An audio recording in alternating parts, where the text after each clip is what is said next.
Atenção! Começa agora uma teleaula de Biologia do Ensino Médio. Você vai assistir a teleaula de número 32. Bons estudos!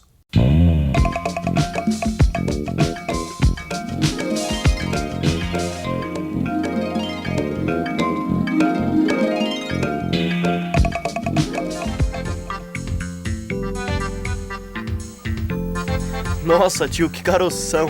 Que cara é essa, menino? Você nunca viu um berne? Eu não. Ou melhor, esse berne é igual aquele que dá nos cachorros? É esse mesmo. E dá em gente também. O duro é que a gente só acha o berne quando aparece um caroço ou um buraco na vaca. Depois que ele já entrou e já fez mal pra coitada, né? E como é que esse berne veio parar nessa vaca? E você? Tem alguma ideia de como é que os bernes, ou melhor, os parasitas, aparecem nos organismos? Na teleaula de hoje, você vai estudar os parasitas. Vai ver que existem parasitas internos e parasitas externos. Vai ver que prejuízos eles podem causar no organismo do hospedeiro. Vai conhecer o ciclo da tênia e do berne e vai saber o que é parasitismo.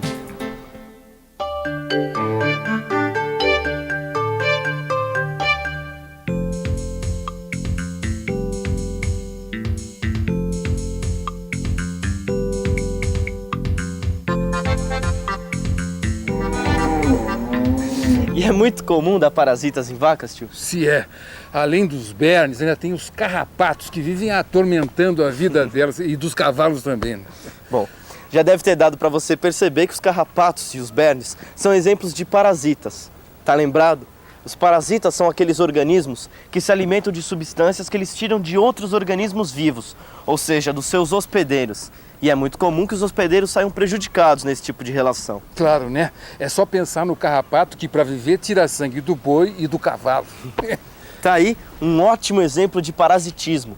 Uma relação na qual o parasita depende do seu hospedeiro para retirar energia e para realizar o seu ciclo de vida. Acontece que se o parasita não prejudicar o seu hospedeiro ao ponto de causar a sua morte, ele vai ter uma boa fonte de nutrição e tempo suficiente para realizar o seu ciclo de vida. Caso você já tenha visto um carrapato, você sabe que ele vive sobre a pele do seu hospedeiro. É por isso que ele é um parasita externo. Mas nem todos os parasitas vivem dessa forma. Existem também os parasitas internos, que podem viver no interior dos animais ou das plantas. Parasitas. Tô lembrando de um outro exemplo de parasitas. Puxa vida. Ô mãe! O que houve? Mãe, dá uma olhadinha aqui na minha pele, ó. Tá cheia dos pontinhos pretos. Calma, Renato, são cravos. É muito comum a gente ter cravos na pele. Cravos? É, ácaros. Ácaros? E, Renato, aconteceu alguma coisa? Não é nada não, tio. Só tô lembrando de um outro exemplo de parasita. Que, aliás, você deve conhecer muito bem. É o cravo. Ou melhor, um tipo de ácaro chamado Demodex. Ele vive na base dos pelos e nas glândulas sebáceas na face da maioria dos seres humanos. Por isso, ele é um parasita interno. Parasitas internos e parasitas externos. Vamos ver agora exemplos desses dois tipos de parasitas. A pulga, por exemplo, que vive na pele dos cachorros, é um exemplo de parasita externo. Já os vermes que parasitam os peixes são exemplos de parasitas internos. E os carrapatos e sanguessugas são outros exemplos de parasitas externos. Depois de ver exemplos de tantos parasitas, tão diferentes um do outro, você deve estar se perguntando o que afinal eles causam nos organismos. Pois saiba que são vários os problemas que esses pequenos animais podem causar.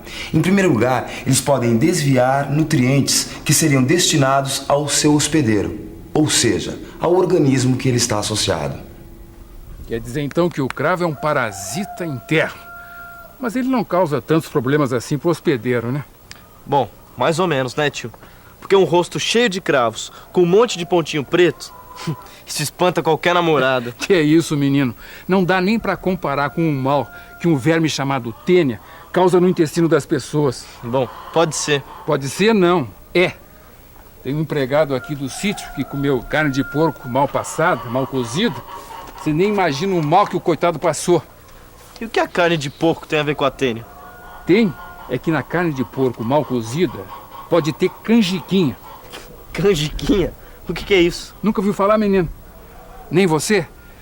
Pois saiba que canjiquinha é uma larva da tênia, que tem esse nome porque tem uma cápsula dura que lembra grão de canjica. O perigo é que quando a gente engole a canjiquinha, a larva se livra da cápsula, cresce até ficar adulta e fica morando no intestino da gente. Nossa, e que mal ela pode causar pra gente? Ao se alimentar de nutrientes que seriam incorporados ao organismo do hospedeiro, a tênia causa sua desnutrição, já que ele deixa de incorporar esses nutrientes. Além disso, ela pode causar diarreia, prisão de ventre e cólicas. Mas as consequências para o hospedeiro podem ser muito mais sérias ainda, se ao invés de ingerir larvas de tênia, ele ingerir os ovos. Sabia disso?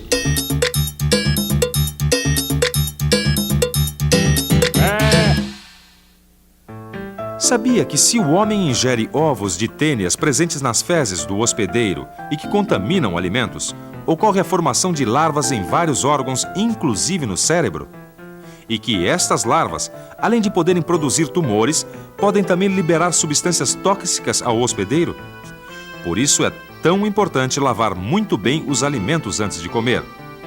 Enquanto estão na horta, as verduras, os legumes e as frutas estão sujeitos a entrar em contato com as fezes de hospedeiros que contenham ovos de tênias.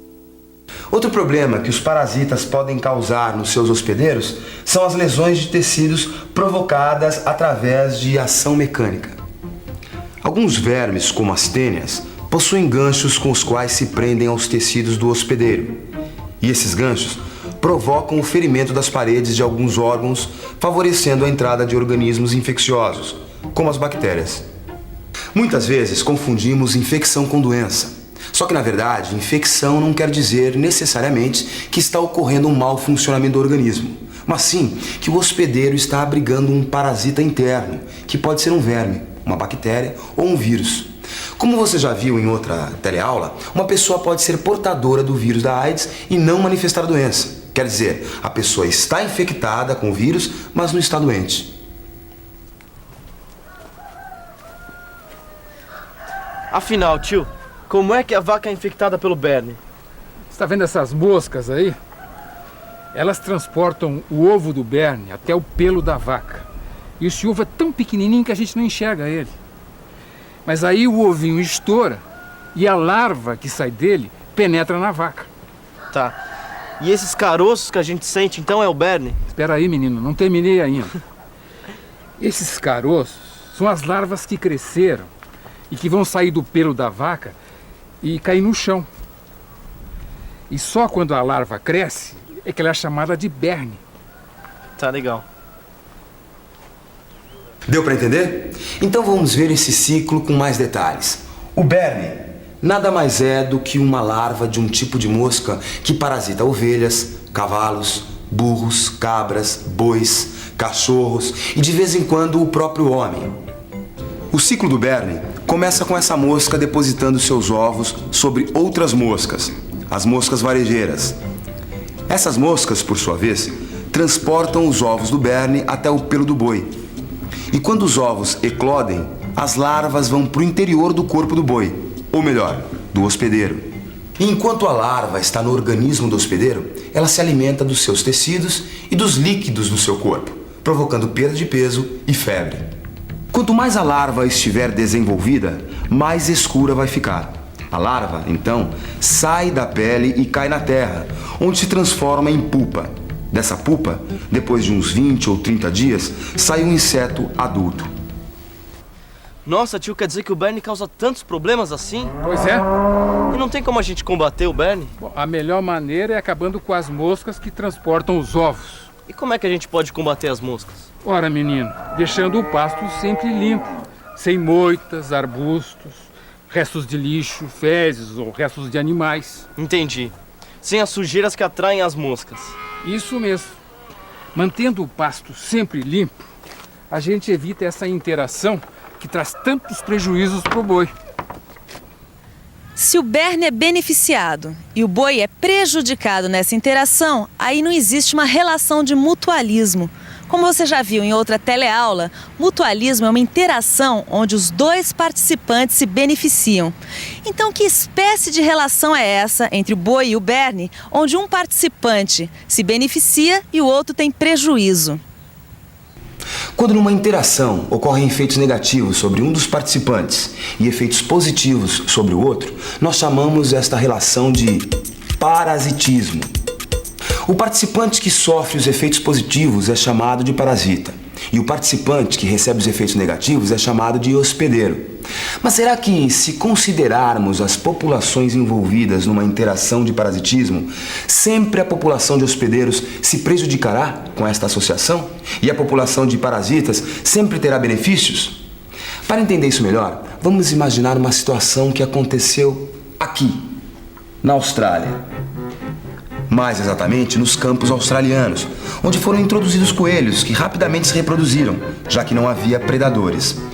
Só que, com um aumento tão grande de coelhos, a agricultura local passou a sofrer grandes prejuízos. E para amenizar esses prejuízos, pesquisadores introduziram no ambiente um vírus parasita de coelhos, que causa nesses animais uma doença quase sempre fatal. Resultado, o número de coelhos começou a diminuir. E hoje, a população mantém-se em equilíbrio com o ambiente. Ou seja, a princípio, esse tipo de interação parece desfavorável para os hospedeiros. Só que se não fossem introduzidos esses vírus, os coelhos fatalmente morreriam de fome. Então, nesse caso, a população de hospedeiros foi favorecida pela ação dos parasitas, que regularam o seu crescimento. Como você já deve ter percebido, em uma interação entre dois indivíduos, parasita e hospedeiro, o primeiro se beneficia e o segundo se prejudica com essa interação. Foi o que aconteceu, por exemplo, com a Tênia, que interagiu com o empregado do sítio. Mas a relação entre uma população de parasitas e uma população de hospedeiros pode também trazer benefícios para as duas populações, como é o exemplo dos vírus e dos coelhos. Quer saber de uma coisa? Por hoje chega. Mas, tio, não existe um jeito mais eficaz de evitar todos esses problemas causados pelo berne? Tem sim. A melhor maneira é fazer com que os bois e as vacas sejam acompanhados por um veterinário. Esse sim é o melhor método para fazer com que eles cresçam saudáveis, cheios de saúde. Tá legal. Bom, então acho que é melhor a gente ir porque a tia não gosta de atrasos, né? O almoço já tá quase na mesa. Enquanto a gente vai pra lá, você fica com a revisão. E atenção, se liga aí que é hora da revisão. Na teleaula de hoje, você viu que existem parasitas internos e parasitas externos. Viu que os parasitas podem causar diferentes danos ao hospedeiro. Conheceu o ciclo do berne. E viu ainda que na relação de parasitismo entre dois indivíduos ocorrem efeitos negativos para o hospedeiro e efeitos positivos para o parasita.